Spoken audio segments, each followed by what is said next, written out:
Alhamdulillah, akhirnya setelah nunggu proses hampir 1 tahun, akhirnya bisa lagi kerja ke Jepang.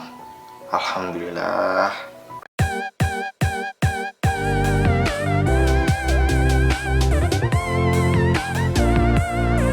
Konnichiwa minasan, selamat datang lagi di channel ini, channelnya Ken Sose atau X Magang. Nah, di kesempatan kali ini, di video kali ini, seperti biasa kita akan membahas lagi seputaran kerja ke Jepang. Dan di video kali ini adalah video terusan kemarin yang video sebelumnya yang aku bercerita tentang ikutan proses Tokutegino ya. Nah, di sini itu di video kali ini tuh lanjutannya. Gimana kabarnya teman-teman yang lagi proses ke Jepang? Baik yang baru masuk LPK, terus yang belajar Jepang otodidak, terus yang udah seleknas, yang seleknas, yang udah pelatihan nasional, yang udah pelatihan daerah, yang dipulangkan. Gimana kabarnya? Semoga teman-teman sehat semua, jangan sampai down atau depresi, nyerah. Nungguin kok lama banget prosesnya, dan kalian dirumahkan nggak ngapa-ngapain. Ya kalau bisa ngapa-ngapain, terus ikutan aja kartu prakerja ya. Kemarin yang sempat aku bikin konten di sana, kebetulan prakerja itu ada juga belajar Jepangnya juga gitu. Oke, semoga teman-teman sehat semua ya yang lagi proses Jepang ya. Oke, di video kali ini tuh aku mau nerusin video yang sebelumnya, video kemarin sekitar tanggal berapa ya? Sekitar tanggal 16 Agustus kemarin aku cerita kalau aku lagi proses ikutan Tokutegino visa baru SSW itu. Nah, di kemarin ya, video kemarin aku cerita mau MCU ke Cikarang ya. Nah, dan sekarang itu aku udah pulang. Sekarang aku mau ceritain seputaran kemarin pas di Cikarang ya. Ini aku udah siapin memo kemarin.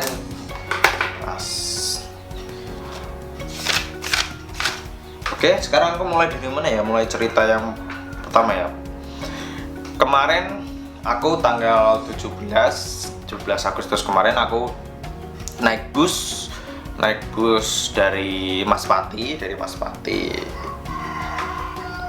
naik bus apa ya namanya kemarin ya, STJ Sudiro Tunggal Jaya kalau nggak salah. Di sana aku naik bus, beli tiket 250.000 sekali jalan. Nah, setelah itu aku nginep di hotel di sana. Ini kelihatannya ini nggak begitu penting ya yang bagian ini. Oke, langsung kita lanjutin. Tanggal 18 Agustus, tepatnya hari Senin ya kalau nggak salah. 18 Agustus hari Selasa ya. Senin atau Selasa?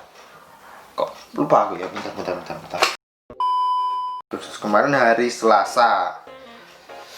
Dan pas aku berangkat itu pas 17 Agustus. Nah, pas naik bus itu tiba-tiba semua terhenti, terus disuruh hormat.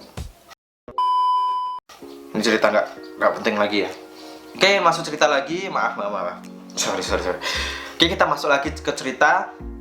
Tanggal 18 kemarin tuh aku medical check up di salah satu klinik di daerah Cikarang. Yang rekomendasiin itu LPK yang PT yang mengurusi dokumen-dokumennya. Aku medical di sana, dimulai dari cek mata, terus cek tekanan darah, terus dicek urin, cek darah, terus juga cek jantung, terus dicek juga ini duburnya, dilihat apakah ada amandel atau enggak. Nah, setelah selesai medical kemarin tanggal 18 itu aku kembali ke PT yang ngurusin dokumen-dokumen di Indonesia.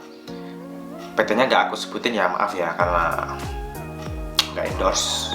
Jadi buat LPK yang mau mengendorse EDP ini untuk apa ya, untuk memperkenalkan LPK-nya, silahkan hubungi kontak di bawah.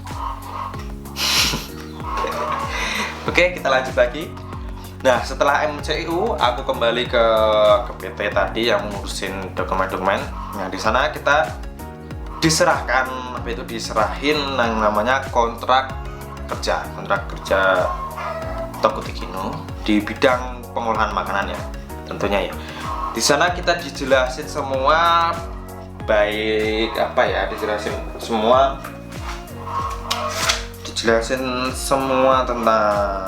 tentang kontrak kerja dari perusahaannya di Jepang itu namanya apa, bekerjanya di bidang apa, semuanya tersebut dijelasin sama pihak sana. Kalian denger gak suara ayam?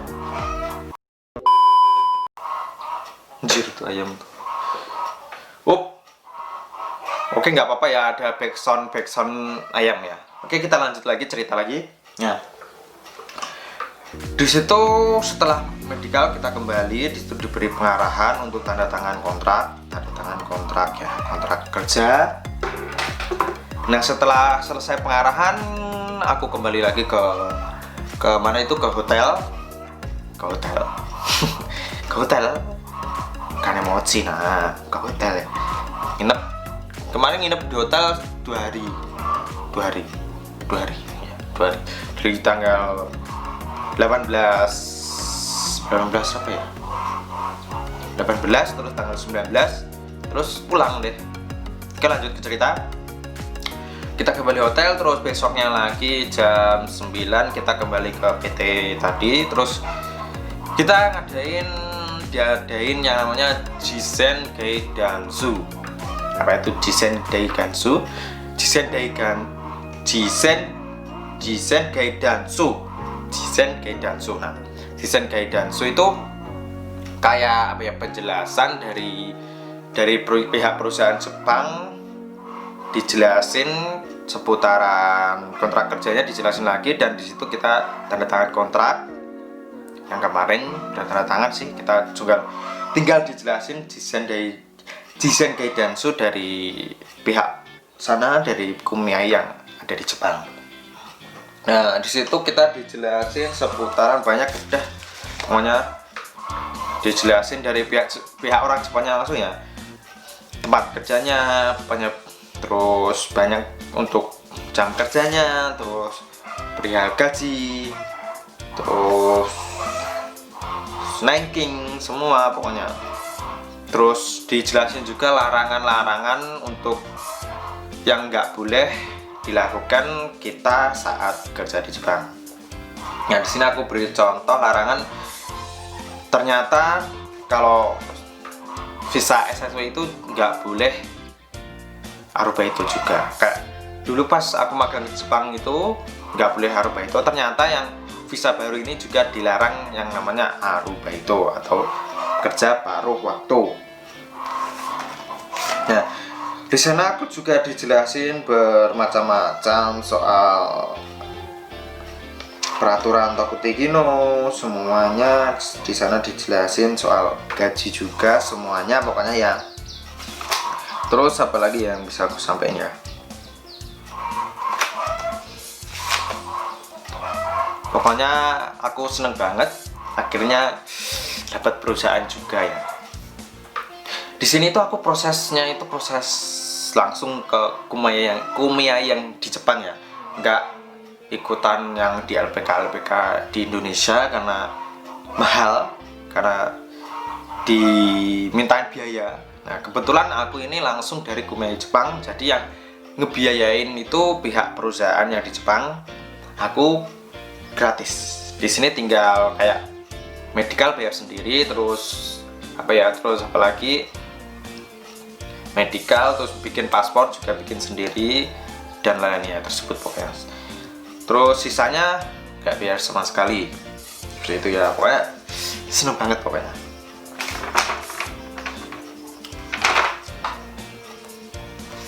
Oke, juga kemarin ada, pokoknya aku udah dapat perusahaan, udah tanda tangan kontrak. Terus ada kendala lagi soal keberangkatannya nanti ya.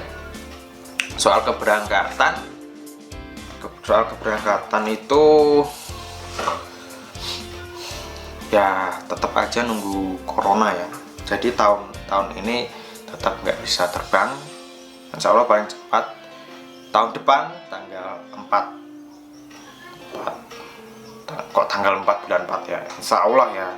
Insya Allah doain aja teman-teman supaya corona cepat hilang dan segera dibuka proses kerja ke Jepang lagi. Maksudnya proses pengurusan visa, proses yang lainnya, dan bandara cepat dibuka ya. Oke, dan kemarin juga dijelasin dari pihak perusahaan pengaruh corona ini di Jepang ya. Di Jepang itu pengaruhnya sangat besar. Seperti contohnya di Jepang itu biasanya produksinya kan sebelum corona itu 100% produksi ya, produksi menghasilkan barang itu produksi atau pesanan 100%. Nah, pas corona ini mereka itu turun omsetnya sekitar 50% ya. Jadi pihak perusahaan Jepang pun taiheng ya, kesusahan juga sama kayak di sini. Yang semulanya omsetnya 100% menjadi 50%. Kalau seperti contoh yang biasanya produksi barang sekitar 1 juta barang dan sekarang menjadi turun 500.000 barang seperti itu. Jadi kenapa pihak Jepang juga belum menerima pekerja asing dari Indonesia ya, karena itu juga faktornya, karena omset juga menurun, menunggu corona hilang baru bisa lagi menerima pekerja dari Indonesia seperti itu. Ya, seperti itulah video kali ini, cuma mau cerita aja, curhat. Di konten kali ini cuma cerita ya seperti ini, cerita aja. Dan aku juga mau minta ke teman-teman semuanya, ayo kita berdoa sama-sama, kita berdoa menurut kepercayaan dan agamanya masing-masing. Kita berdoa supaya corona ini cepat hilang dari Indonesia, dan semoga pemerintah dalam penanganan coronanya berhasil, karena pihak Jepang itu baru bisa menerima pekerja dari negara yang sudah bagus atau baik penanganan coronanya. Di Indonesia lumayan bagus kalau ya, dari yang terjangkit 142.000, terus yang sembuh sekitar 100.000 lebih ya. Jadi ya lebih dari separuh udah sembuh ya. Seharusnya Indonesia juga sudah termasuk negara yang sukses menangani corona ini. Jadi ayo teman-teman, kita doa semoga corona cepat hilang dan perekonomian juga cepat membaik dari Jepang pun, Indonesia pun. Oke, videonya cukup sampai di sini aja. Aku ingetin buat teman-teman yang sekarang lagi proses supaya jaga kesehatan dan tentunya tetap belajar bahasa Jepang ya. Oke, mite kurete arigatou gozaimasu. Ja, mata ne. See you the next video.